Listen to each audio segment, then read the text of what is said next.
Ketemu lagi dengan saya Ruben Amor di Hotelier Channel.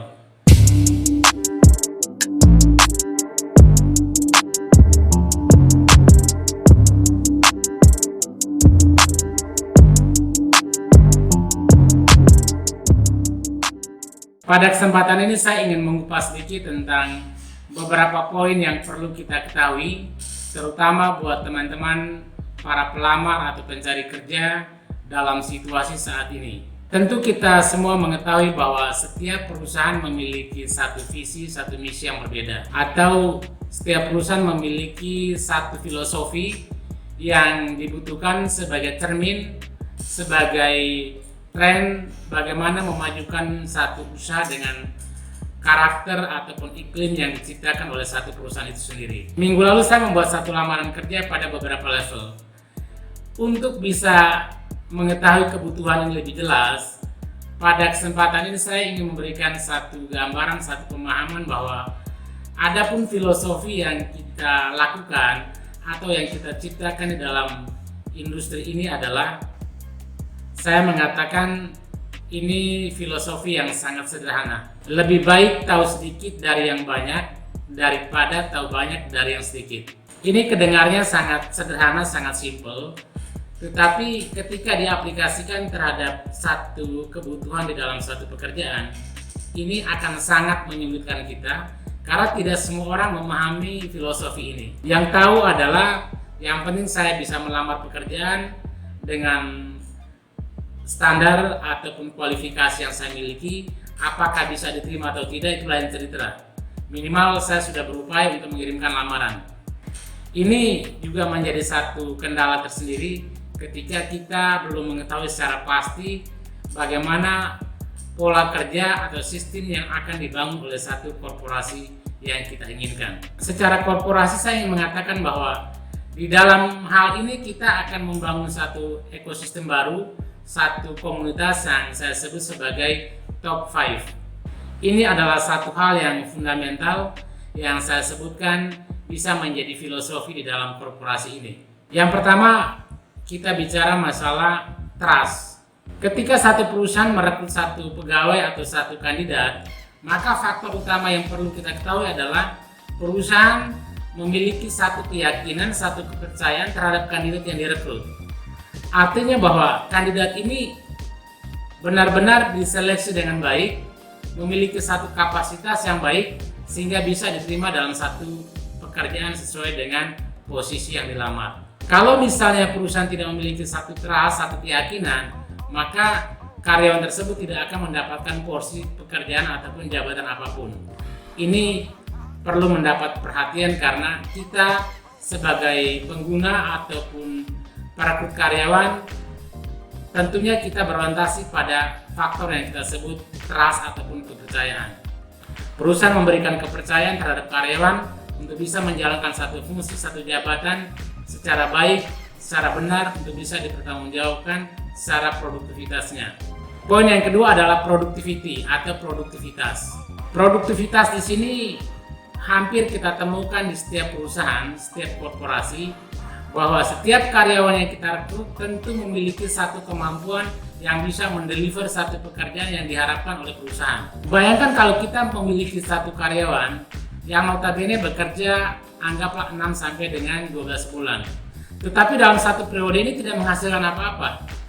Apakah karyawan ini produktif atau tidak? Tentu di dalam menjalankan satu dinamika pekerjaan, ada support yang diberikan baik secara korporasi ataupun secara individu. Yang harus dipahami bahwa setiap karyawan memiliki satu tanggung jawab, satu moral terhadap produktivitas yang dihasilkan. Barangkali ada yang beranggapan bahwa saya sudah bekerja secara maksimal, tetapi kurang mendapatkan support dan sebagainya, alias magabu, makan gaji buta.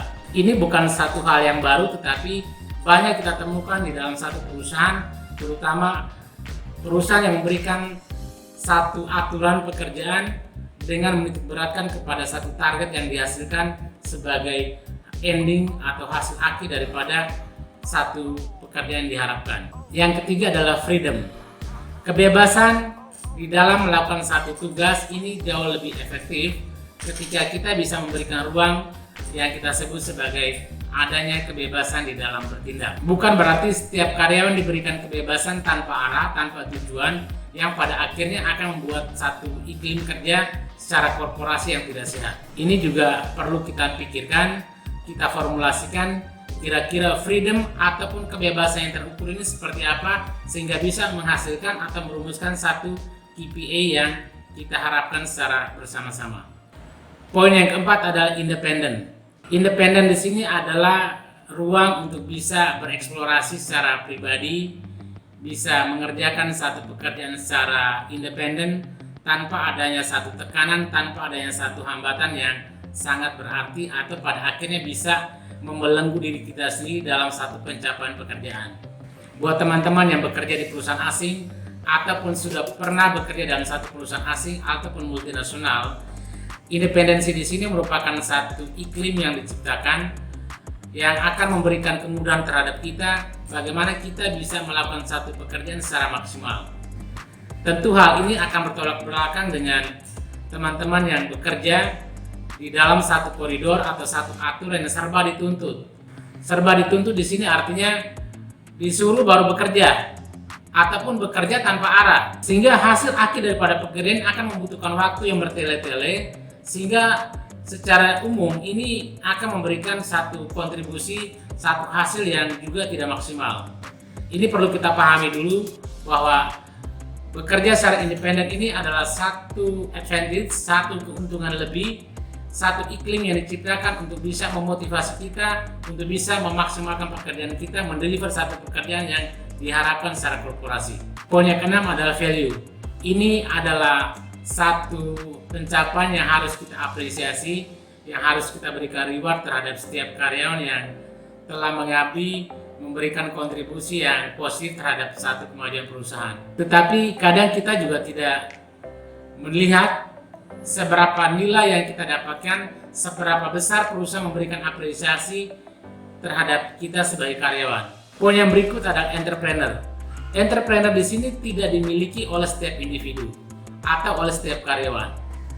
Untuk itu kepada teman-teman yang merasa memiliki atau punya talenta lebih, coba kita maksimalkan untuk bagaimana kita bisa masuk pada level tertentu, pada bidang tertentu, untuk bisa menduduki satu jabatan, tetapi diberikan ruang sekaligus untuk berkolaborasi dengan para mitra strategis. Karena kalau kita hanya dituntut sebagai pegawai, kapan kita akan mendapatkan satu porsi lebih? Karena memiliki kemampuan entrepreneurship di sini tentu bukan hal yang aneh atau hal yang baru, walaupun itu tidak dimiliki oleh semua orang. Ini adalah gaya, pola kita bagaimana bisa bersinergi sesuai dengan talenta, kemampuan, keberanian yang kita miliki. Kita bisa beradaptasi dengan semua lingkungan. Apakah itu lingkungan bisnis, atau pengusaha, ataupun lingkungan yang lain.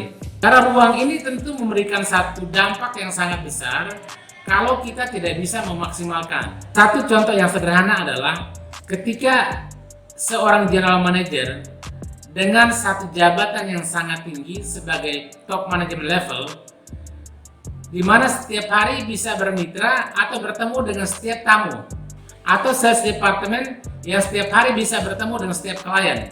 Ini adalah satu ruang yang dibangun untuk bisa membangun satu komunitas, membangun satu hubungan sosial di dalam meningkatkan satu potensi terhadap bisnis yang akan kita bangun. Karena tidak semua departemen memiliki ruang untuk itu, tetapi untuk GM ataupun sales marketing atau pada frontliner, ini kita diberikan satu kebebasan, punya ruang yang tidak dimiliki oleh setiap orang.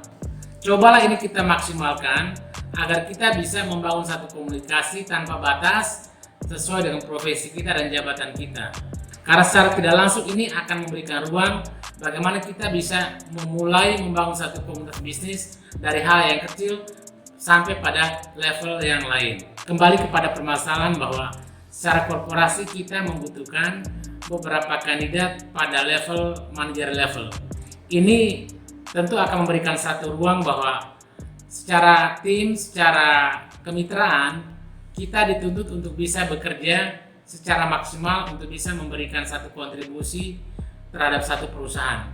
Sehingga benefit yang kita dapatkan tidak hanya masalah gaji semata-mata, tetapi kita juga mendapatkan share. Artinya bahwa di dalam perusahaan, di dalam korporasi yang kita bangun, setiap karyawan yang memiliki potensi pada level manajerial, kita akan memberikan satu insentif yang kita sebut sebagai shareholder. Jadi kemitraan di dalam satu perusahaan ini yang kita coba bangun untuk bisa kita rumuskan bersama bagaimana menjalankan satu roda perusahaan ini secara efektif sesuai dengan visi dan misi ataupun sesuai dengan harapan daripada perusahaan. Yang pertama adalah Business Development Manager. Kita akan membuka ruang untuk memberikan satu jabatan ini kepada teman-teman yang punya kemampuan, terutama di dalam industri perhotelan, yang memiliki database, satu jaringan, satu komunikasi yang baik terhadap para pemilik hotel ataupun para potensial owner, para investor yang ada di pusat ataupun di beberapa provinsi yang ada. Yang kedua adalah arsitek dan interior. Secara korporasi kita membutuhkan satu ekspansi yang lain, karena di dalam pekerjaan kita sebagai hotel operator tentu kita akan melakukan apa yang disebut dengan technical assistant, di mana hal ini paling tidak memiliki satu basic, yaitu baik itu arsitek ataupun interior. Ini adalah satu kolaborasi yang kita coba bangun untuk memperkuat tim di dalam satu pengembangan bisnis kita ke depan. Yang ketiga adalah project manager. Project manager ini memiliki latar belakang apakah sipil atau teknik, tetapi memiliki satu jam terbang, satu pengalaman yang cukup kuat, cukup solid agar bisa menjalankan beberapa proyek yang saat ini sedang kita bangun. Apakah itu untuk hotel, resort, ataupun untuk beberapa perumahan yang saat ini secara korporasi kita sedang menuju ke arah pengembangan bisnis. Yang keempat adalah event manager. Ini potensi yang kita butuhkan di sini adalah kandidat yang memiliki kemampuan yang untuk bisa mendeliver, bisa menciptakan, bisa meng-create satu event yang notabene out of box. Bukan melakukan satu kegiatan sales seperti biasa, buat event jual dan selesai. Tetapi pemikiran, konsep ini yang perlu kita create, bagaimana kita bisa berkolaborasi baik dengan swasta ataupun dengan pemerintahan. Sehingga event yang akan kita ciptakan di sini adalah lebih bersifat terhadap apa yang kita create, apa yang kita ciptakan, sehingga ini bisa diterima oleh masyarakat. Ini adalah 4 posisi yang kita butuhkan secara korporasi. Tetapi penekanan di sini adalah kita tidak hanya bertindak sebagai karyawan, tetapi kita bertindak sebagai ownership, sebagai entrepreneur yang mampu bisa berkolaborasi untuk menciptakan satu sistem yang kita bangun yang positif, sehingga semua tim yang terlibat ini akan mendapatkan satu benefit yang bisa kita nikmati secara bersama-sama. Buat teman-teman yang memiliki karakter yang sama dengan filosofi di dalam korporasi ini, silakan bisa bergabung dengan kita.